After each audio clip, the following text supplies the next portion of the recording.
మాతృదేవోభవ. నేను మీ శ్రీధర్. నా నెంబరు 9295909819. అయితే ఇప్పుడు మనము మే నెల 2025 సంవత్సరం గోచార ఫలితాలు 12 రాసుల వారికి ఏ విధంగా ఉన్నాయనేది తెలుసుకునే ప్రయత్నం చేద్దాం. ముందుగా గోచారం ఇది అన్ని రాసుల వారికి వర్తిస్తుందండి. ఇది ఇక్కడ ఏ రాసులలో ఏ గ్రహాలు సంచరిస్తూ ఉన్నాయి, ఎప్పటి వరకు సంచరిస్తున్నాయి, ఎప్పటి నుంచి అనేటువంటిది ముందుగా తెలుసుకునేటటువంటి ప్రయత్నం చేద్దాం. ముందుగా రవి తీసుకున్నట్టయితే 14 తారీఖు 5వ నెల 2025 నుండి వృషభంలో ప్రవేశిస్తారు. దీన్ని వృషభ సంక్రమణం అంటారు. అంటే 1వ తారీఖు నుండి 13వ తారీఖు వరకు మీకు మేషంలో సంచారం జరుగుతున్నది. తదుపరి 14వ తారీఖు 5/5/2025 నుండి వృషభంలో సంచారం చేస్తున్నారు. అంటే ఇక్కడ రవి యొక్క సంచారం కనుక మనం తీసుకున్నట్టయితే జన్మంలోనూ ద్వితీయంలోనూ సంచారం జరుగుతోంది. ఇక కుజుని యొక్క సంచారం కనుక మనం తీసుకున్నట్టయితే కర్కాటకంలో జరుగుతోంది. మేషరాశి వారికి 4వ స్థానంలో సంచారం జరుగుతున్నది. గురు యొక్క సంచారం తీసుకున్నట్టయితే ద్వితీయ స్థానంలో గురు యొక్క సంచారము మే 9వ తారీఖు వరకు సంచరించి తదుపరి 22 రోజుల పాటు మిథునంలో సంచారం జరుగుతూ ఉంటుందండి.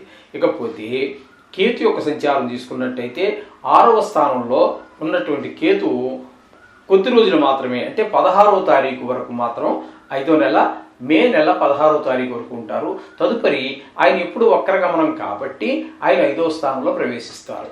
తదుపరి మేషరాశి వారికి వ్యయస్థానంలో శని, శుక్ర, బుధ, రాహు 4 గ్రహాల యొక్క సంచారం జరుగుతున్నది. అయితే ఇక్కడ వ్యయస్థానంలో తీసుకున్నట్టయితే శుక్ర భగవానుడి యొక్క సంచారం అంతా కూడా నెల మొత్తం మే నెలంతా కూడా మేషరాశి వారికి వ్యయస్థానంలోనే సంచారం జరుగుతున్నది. ఇకపోతే శని భగవానుడి యొక్క సంచారం కనుక మనం తీసుకున్నట్టయితే శని భగవానుడు నెలంతా కూడా మీనరాశిలోనే సంచారం చేస్తూ ఉన్నారు. తద్వారా మనకేమర్థమవుతుందంటే ఈ మేషరాశి వారికి ఏలినాటి శని జరుగుతున్నదని అర్థమవుతున్నది. ఇకపోతే బుధుడు ఒక్క 3 రోజులు మాత్రము మీనంలో సంచారం చేస్తున్నారు. తదుపరి 28 రోజులు కూడా మేషరాశిలోనే సంచారం చేస్తూ ఉన్నారు. ఇక రాహు కనుక మనం తీసుకున్నట్టయితే రాహు సంచారం 16వ తారీఖు వరకు మీనంలో అంటే వ్యయ స్థానంలో సంచారం చేస్తున్నారు. తదుపరి వక్రగతి కారణంగా వారు కుంభరాశిలో ప్రవేశిస్తూ ఉన్నారు. అంటే మేషరాశి వారికి 11వ స్థానంలో సంచారం జరుగుతుందండి. అయితే ఇప్పుడు సంచారం గురించి చెప్పుకున్నాం. కుంభరాశి వారికి మే నెల 2025 సంవత్సరం గోచార ఫలితాలు ఏ విధంగా ఉన్నాయనేది సశాస్త్రీయమైన పద్ధతిలో తెలుసుకునే ప్రయత్నం చేద్దాము. ఇది కేవలము గోచార ఫలితాలు మాత్రమే. చాలా గ్రహాలు ప్రతికూలంగా ఉన్నాయని కంగారు పడవద్దు, లేదా చాలా గ్రహాలు అనుకూలంగా ఉన్నాయని చెప్పి సంతోషపడవద్దు. దీని ప్రభావం 15 నుంచి 20% మాత్రమే. మిగతాదంతా కూడా మన వ్యక్తిగత జాతకం మీద ఆధారపడి ఉంటుంది. కాబట్టి అటువంటి నిష్ణాతులైన వారి చేత రాయించుకోండి, లేదా మా దగ్గర సౌకర్యం ఉన్నది మాకు ఫోన్ చేసి తెలుసుకోవచ్చు. ఇంకా ఈ వ్యక్తిగత జాతకానికి ఈ రాశిగత జాతకాన్ని అనుసంధానం చేసి చూసుకోవాల్సి ఉంటుంది. ఓకే, ఇప్పుడు కుంభరాశి వారికి తీసుకున్నట్టయితే ద్వితీయ జన్మ 2 స్థానాలలో రాహుగ్రహ సంచారం జరుగుతున్నది. ఎందుకంటే ముందుగా ద్వితీయ స్థానం గురించే చెప్పుకోవాలి.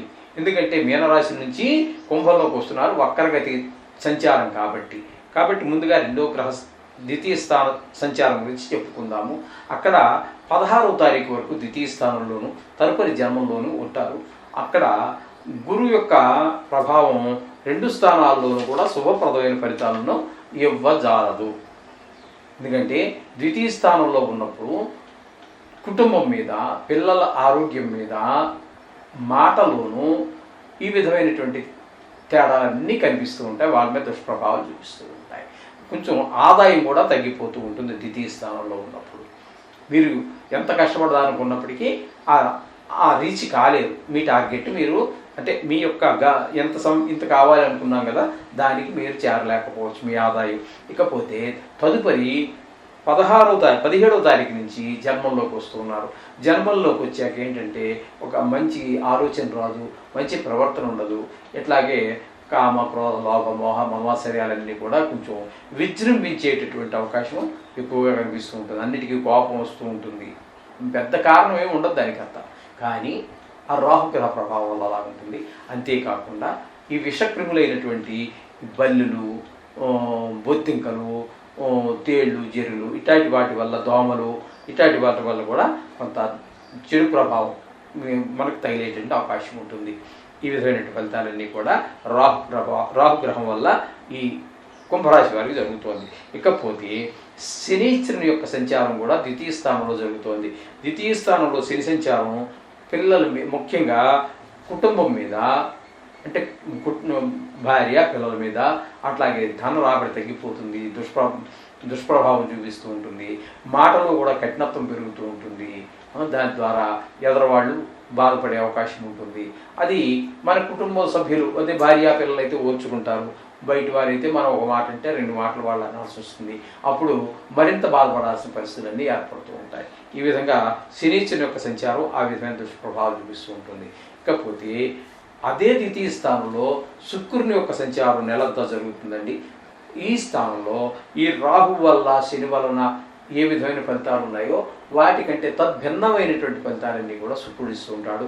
కుటుంబంలో పరిస్థితులు బాగా చక్కబెట్టేటువంటి, సరిదిద్దేటువంటి ప్రయత్నం చేస్తాడు. ఆదాయాన్ని శుక్రుడు కొంచెం కల్పిస్తూ ఉంటారు. అలాగే మాట కూడా బాగుంటుంది. ఈ విధమైన ఫలితాలన్నీ కూడా శుక్రుని వల్ల మనకి కలుగుతూ ఉంటుంది.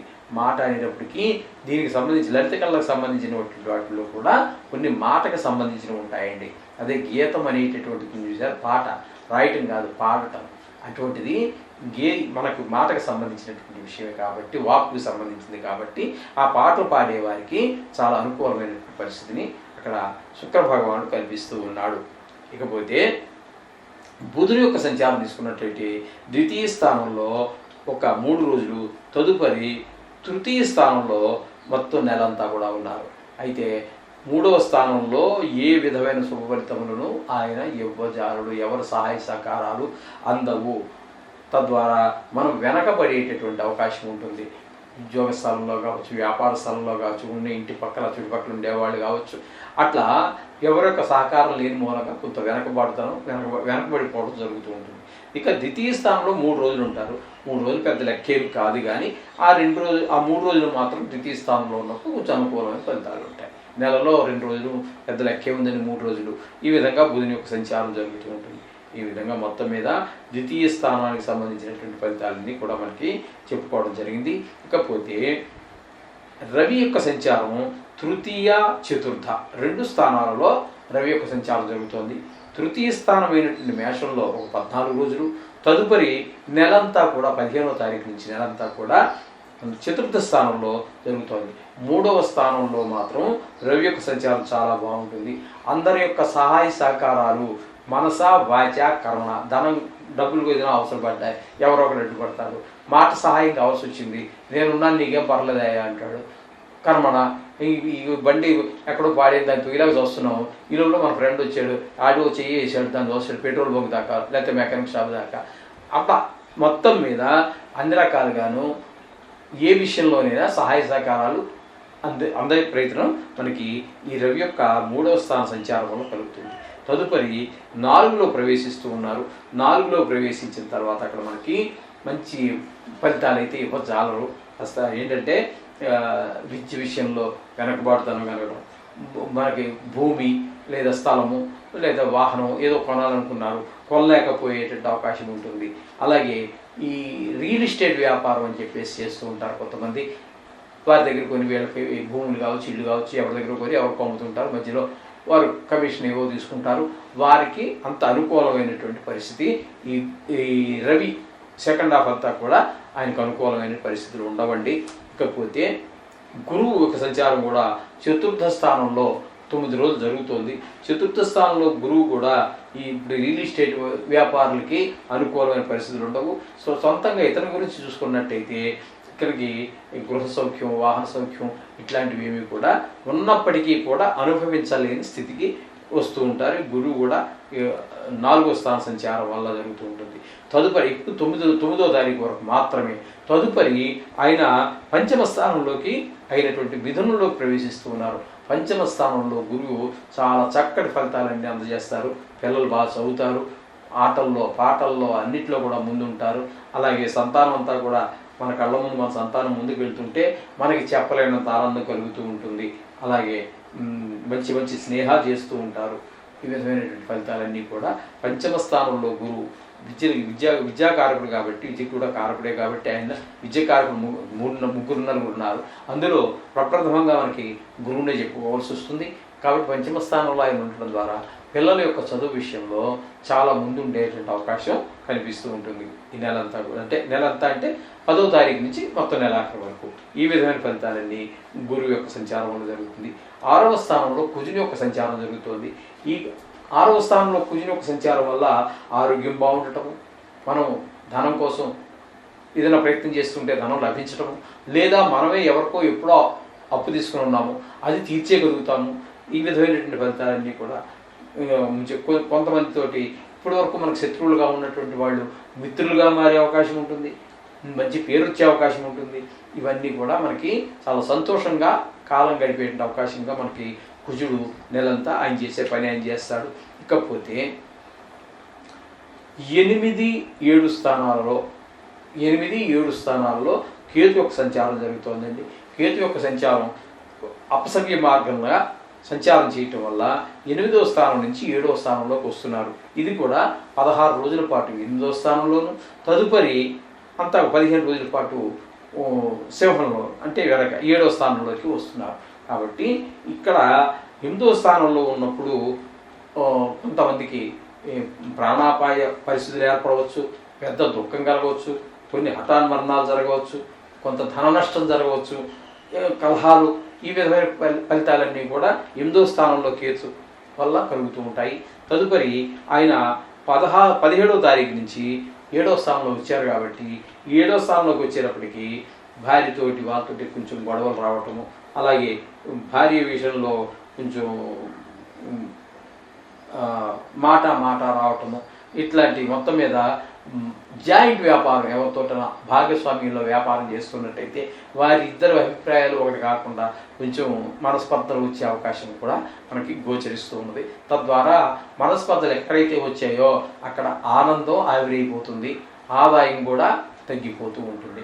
ఈ విధమైన ఫలితాలన్నీ కూడా 7వ స్థానంలో కేతు సంచారం వల్ల జరిగేటువంటి ఫలితాలు ఈ విధంగా ఉంటాయి.